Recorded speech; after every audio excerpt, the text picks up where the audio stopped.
Per tutti I miei giorni tu mi curerai e resterai vicino a me. Per tutti I miei giorni la tua fedeltà mi seguirà e mi guiderà. Per tutti I miei giorni tu mi curerai. Yeah.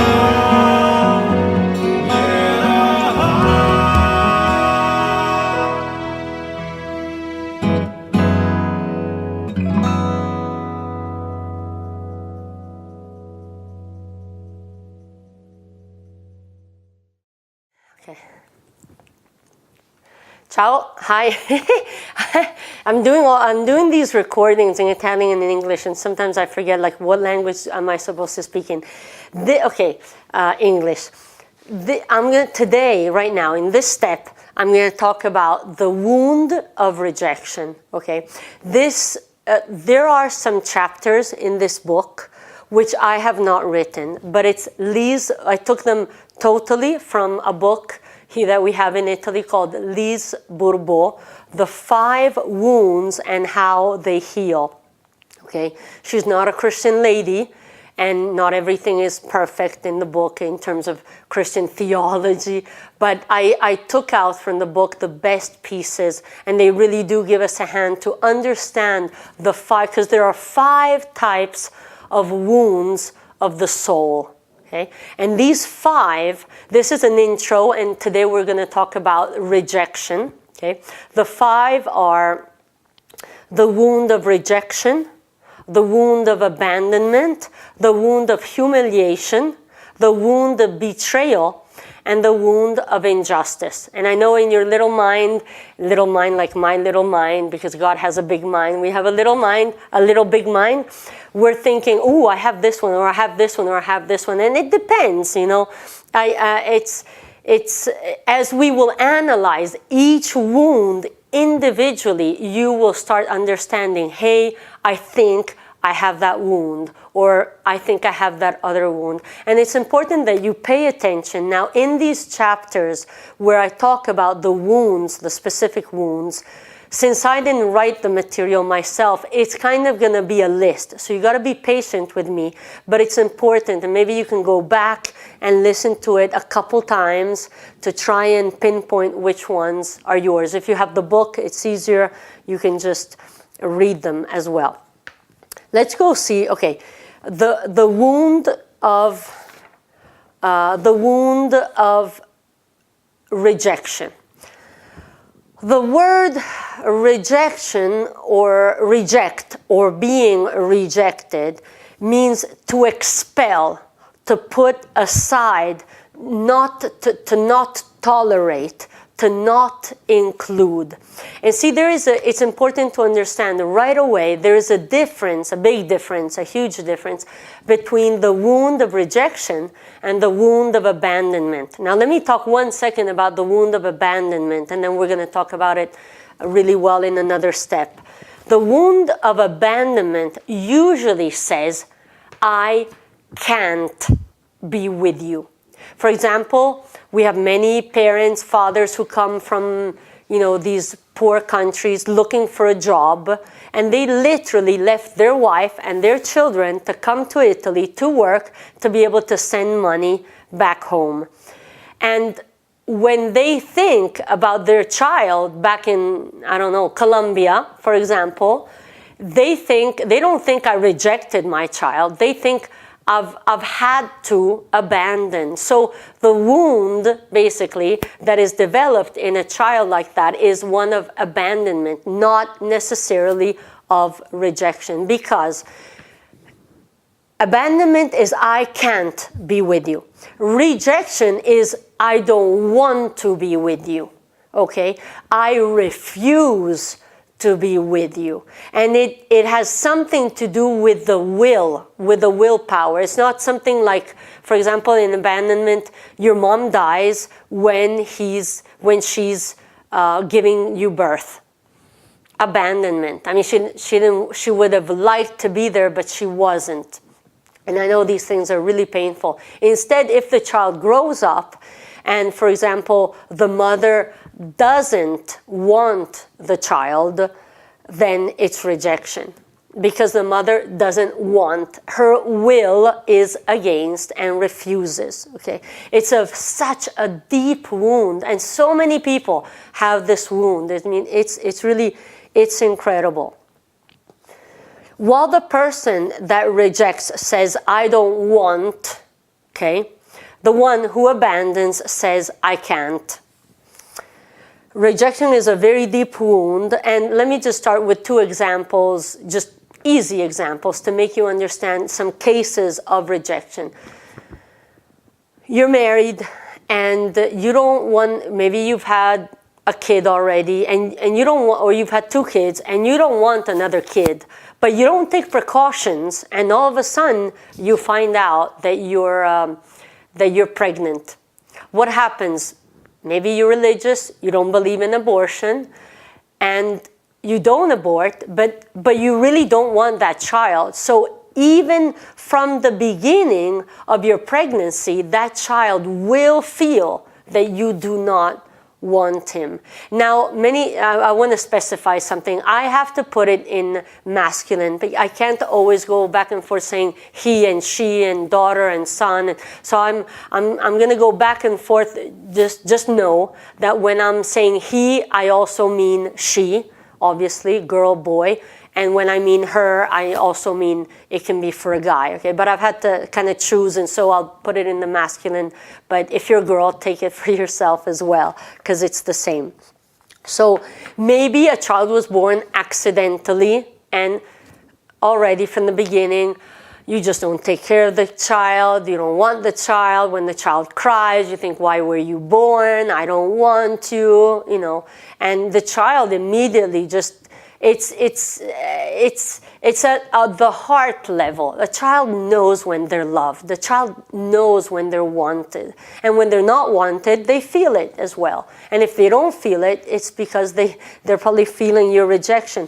Or another classical case is maybe your parents wanted a girl and you were born a boy, and there's nothing you can do about it. So you feel rejected, and they reject you just because you're not exactly the sex that they wanted you to be. And if the parents aren't careful as well, sometimes it does happen that they'll actually act as if the boy were a girl, and this really becomes a problem with identity in the long run if you confuse things like that, in case you're the parent. So make sure that in case this happens to you, you wanted a girl and a boy is born, make sure you really deal with yourself and with your rejection towards this child, so that the child will not feel everything that's going on inside of you. And we have to be honest with ourselves, because you can be superficial and say, oh yeah, well, my child won't feel it. No, they will. They will. And they'll pay the consequences for it. This is the example of some of the cases of where you might feel rejected. What is the mask of the fugitive? By the way, I've had to, let me go back one step, always in the intro, because I have to make you understand a thing, which I said in Italian and I forgot to say it here in English, but it's okay, I'll say it now. When the child is born and starts feeling rejected, in automatic, with the wound comes a sort of it's called a mask, but it's a plaster, it's a Band-Aid that you put on the wound. It's at an unconscious level, okay, and an emotional level, a soul level, so that you put this Band-Aid on so that you will not enter into the contact of the pain of, maybe there's your open flesh here, you're really hurting, and you put a plaster on. So anybody who passes and touches it, it won't hurt that much. And if you touch it, it won't hurt that much. So it's a defense mechanism that God put in us to survive. That's basically what it is. And these masks have different names. And the mask Okay, so the Band-Aid that the person who has a wound of rejection will wear is called fugitive, because they will literally run away in some occasions. Let me tell you the other masks as well, because you have to memorize them. So the mask for the wound of rejection is called fugitive. The mask that you apply for a wound of abandonment is called dependent, when you depend. The mask for the wound of humiliation is called masochist. I'll explain these later as each step. And they're divided in the book here and there, but I'll deal with all of them. The wound of betrayal, the mask that they apply is of the controller, he who monitors and keeps everything under control.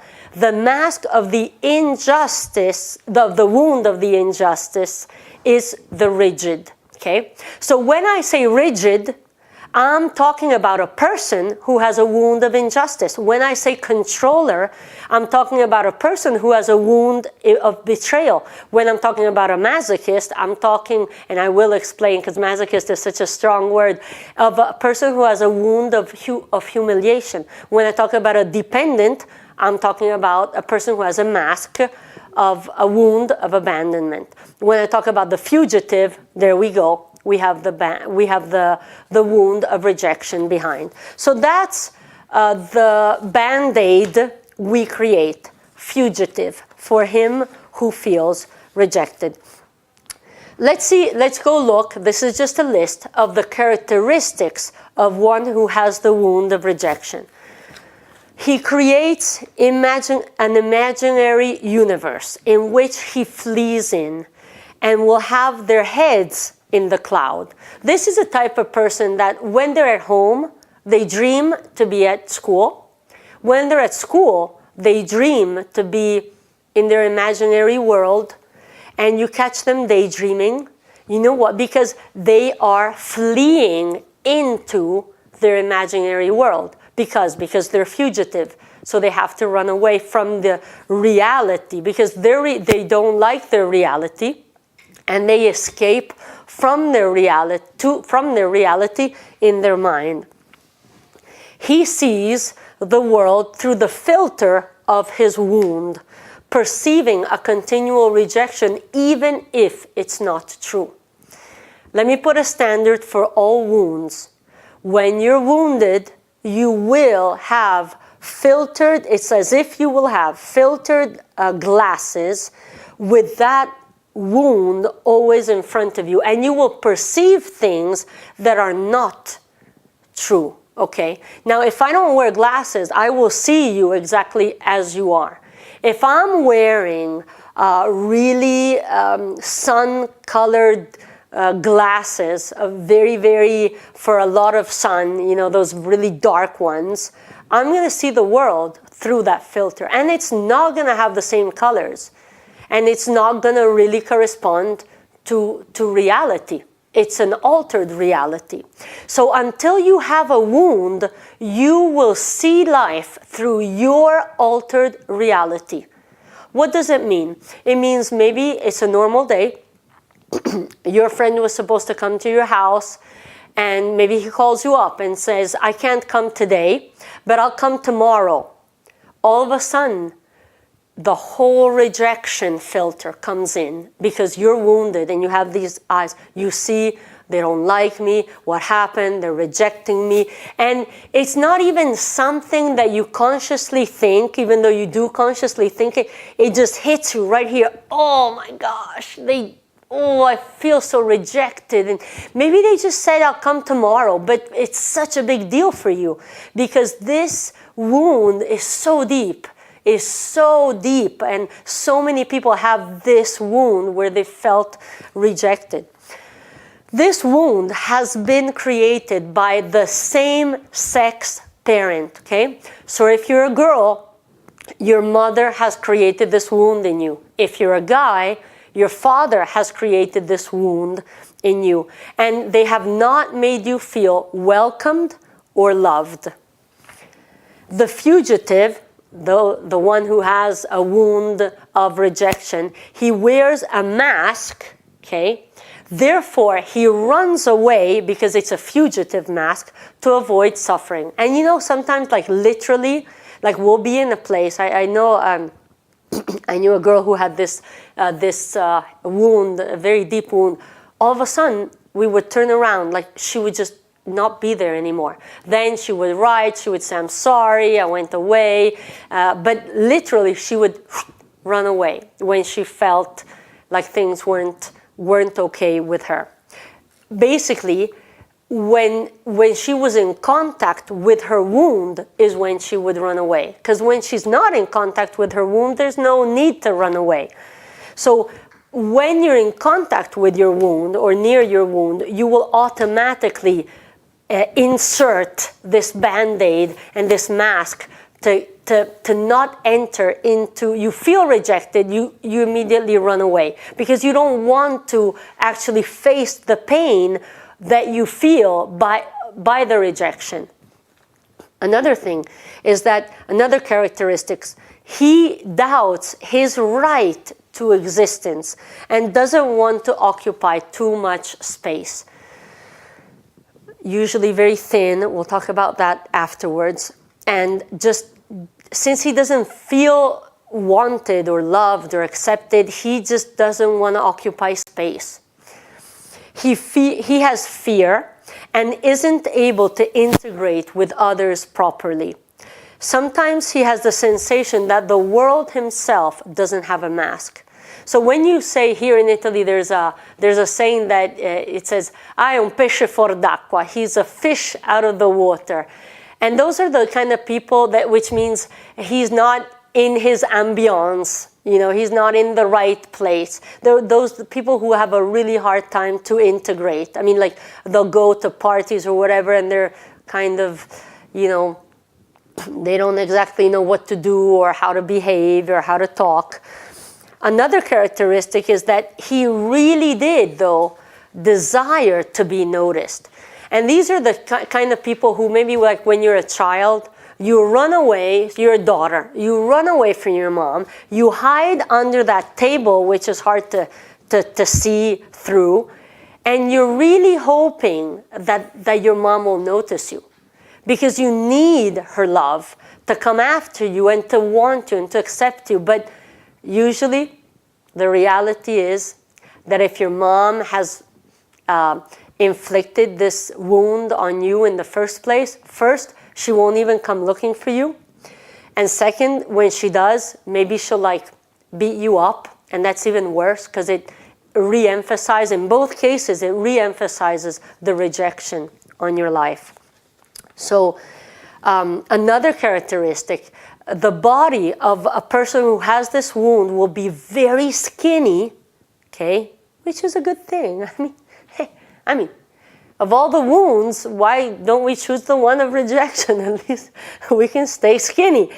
Very skinny, tense and tonic. We will see also that in the wound of abandonment, the body is also thin, but just not tonic at all. I mean, the muscle just isn't there. So skinny, tense, and if the wound is very deep, they have the impression that their flesh is stuck to their bone, like this, attached, glued to their skeleton. The people who have a rejection wound are the ones who are prone to anorexia a majority of the time. If there's a case of anorexia, if you look at their history, if you dig a little deeper, somewhere they have probably felt deeply, deeply rejected. Why anorexia? You take away the food, and you literally want to starve to death, whether it's conscious or unconscious. You are bringing yourself to die. And so you want to bring yourself to die because you really don't feel like you should have come out in the first place, because nobody wanted you there, and because nobody accepts you and loves you where you are. So you just tend to want to go towards disappearing because you don't think that you have the right to exist. Very interesting, huh? I like these.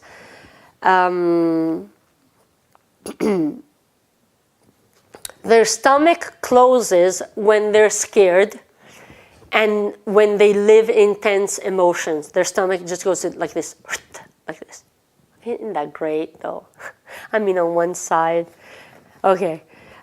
He is scared, he or she is scared that too much love will suffocate them and will invade them.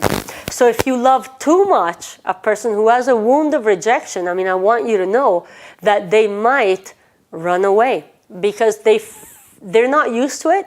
And they feel, oh no, I mean, your love is invading me. It's too much. I can't handle it. And so they withdraw emotionally or even physically. And he literally withdraws from the people he loves. Another characteristic is that often they use the word worthless. Oh, I'm a nothing. I feel worthless. My boss said that I'm no good. They say something that will actually make them feel of no value because they really feel that they don't have worth. And he also uses expressions like, I would have preferred not to be there. I would have preferred to disappear. Oh man, I want to put my head in the sand. I don't want to be there. I didn't want to be there. Stuff like that. Another characteristic of a person who has a wound of rejection is perfectionism. These people will tend to be perfect because really they don't feel perfect, but they're so scared of the judgment of others, because the judgment of others will bring rejection of others, and so they can't be rejected, and so they have to be perfect. So everything they do is perfect. I mean, I knew a girl once, you opened her closet, her t-shirts were like perfectly ironed and folded, and I mean placed and aligned and divided by colors. And you're thinking, whoa, this closet is perfect. It's incredible. So that's what happens when you have a deep wound of rejection. You will tend to be perfect. Also, another wound carries the perfectionism characteristic, but we'll talk about it in another step. The fugitive seeks solitude, so he will withdraw. But the more he isolates himself, the more invisible he perceives to become. And this confirms his impression of being rejected.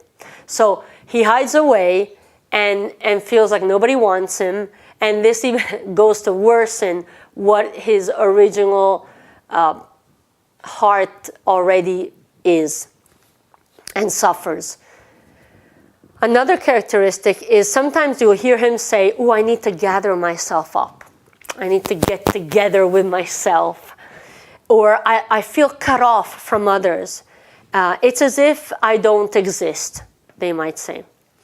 Who suffers from rejection is in continuous research for the love of that same parent. So they'll try to win and conquer that love's parents, because the same-sex parent, because it's so important.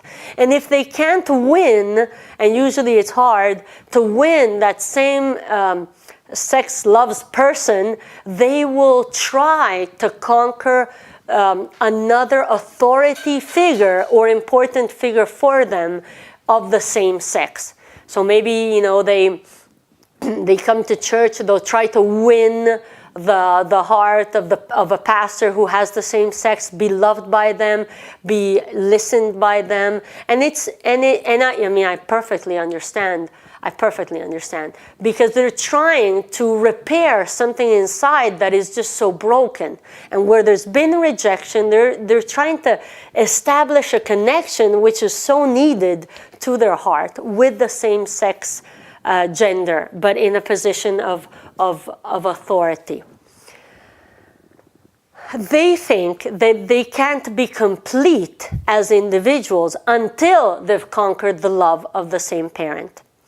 And he's very sensitive to the smallest words of correction by the same-sex parents. Like maybe he'll say, oh, you were untidy. Oh, I mean, they just live it with such an agony because with every little correction moved on their behalf, they feel rejected again. Well, maybe it wasn't the intent of actually rejecting, but just educating.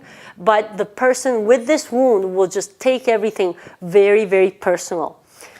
And in fact, they feel easily rejected. Like I said before, you know, the filter, the eyeglasses with the filters. He often creates resentment and even hate because his suffering is so intense.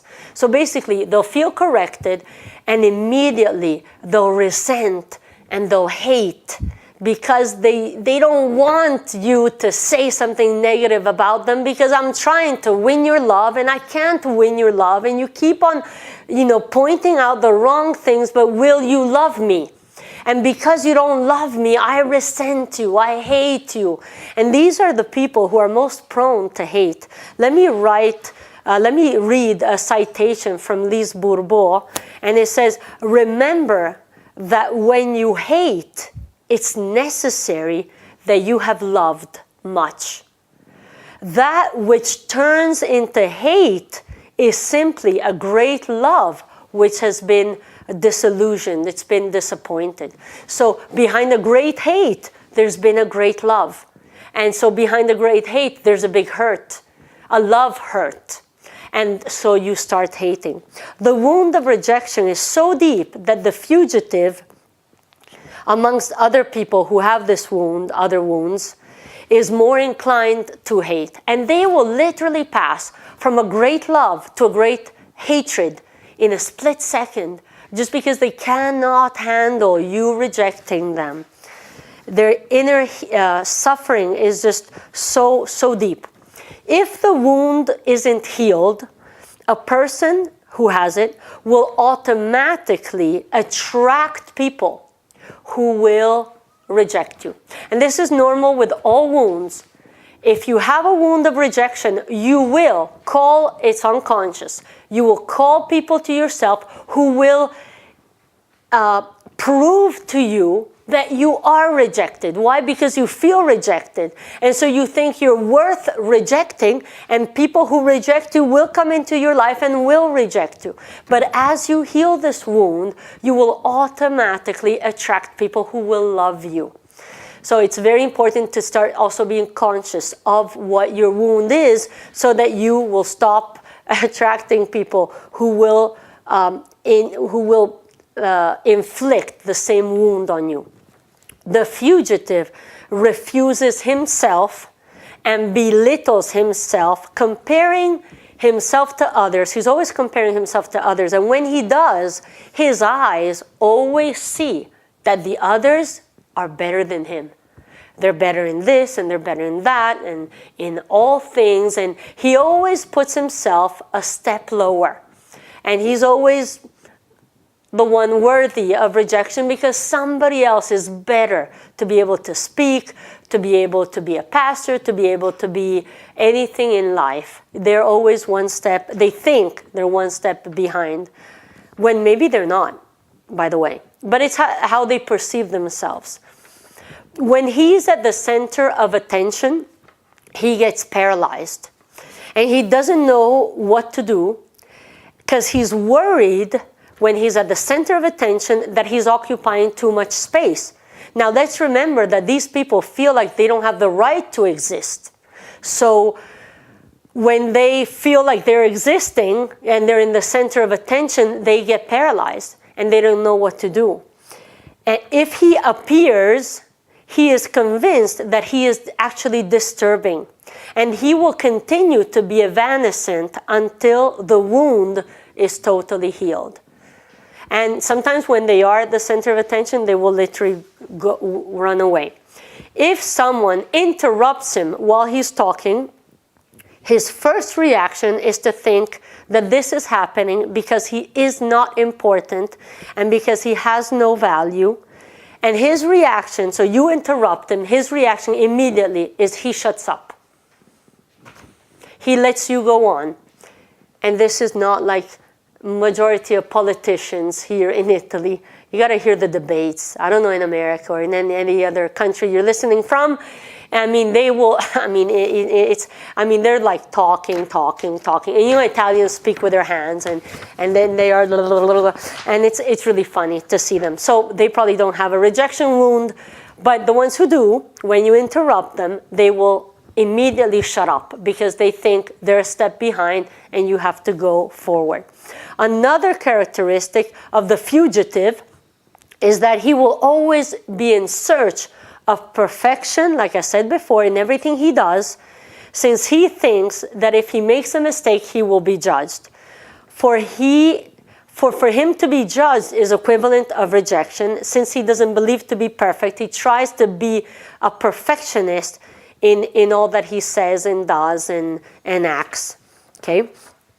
Let's go see the fear. So these were the characteristics of the fugitive. Let's go see the fear, the biggest fear of a fugitive. What is it? It's the fear of to be in panic. As soon as he thinks that a specific situation will put him in a place of being in panic, his first reaction is to run away, right away, to hide himself and to become a fugitive. He prefers to disappear than to panic because he knows that when he panics, he will be paralyzed. And he doesn't want to be judged because he's paralyzed, so he prefers to run away. Now, talking generic, and this closes this wound, our ego tends to hide the acknowledgement of the existence of our wound, because we're programmed for it. It's a self-defense. We just unconsciously do not want to come into contact in contact with the pain of the wound. So we will actually hide it from each other. As the wound heals, we learn not to refuse ourselves. We learn not to refuse others, and we start healing from the rejection that was above us. But we'll talk about that in other steps. I want to pray for you. And God, wow, big wound, deep wound of rejection. And I pray, Lord, that from this first wound, I pray that you would show and reveal to every heart exactly what wound they have and what wound they have received. And I pray that you would give them eyes to analyze inside what they feel and what they think and how they perceive things and how they react. And I pray that you would help them, because your word says that you will literally heal the wounds of your sheep, and we're your sheep, and we want to be healed by you. And another part of your word says that anyone who comes to you, you will not reject. You will not reject them. And if you've been rejected by your father, by your mother, by anyone who's been important to you, God does not reject you. He loves you. He wants you. He created you. It wasn't by the will of your father or your mother that you came to earth. You came to earth and you existed because God wanted you to exist. He wanted you for Him. He's calling you to Him for the rest of eternity. He loves you so much, He sent His Son to die to be able to keep you with Him forever. And I pray, God, that you would put your balm and your oil and your healing on every heart, starting from right now, in this particular wound or any other wound that they think they might have. And I pray you would help them through the process, help them to forgive themselves, help them to forgive those who have done them wrong, and help them to forgive the ones they themselves have harmed.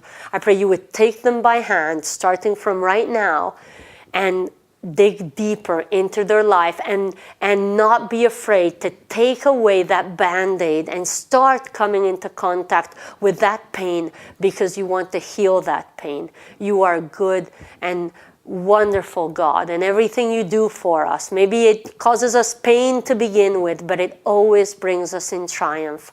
And I pray that you would really be close to every heart who is desiring to become free and to become healed of every wound of their past. And I pray it in Jesus' name. Amen. Amen. I'll catch you at the next step. Love you. Ciao. Tutti I miei giorni tu mi curerai e resterai vicino a me. Per tutti I miei giorni la tua fedeltà mi seguirà e mi guiderà. Per tutti I miei giorni tu mi curerai. Yeah.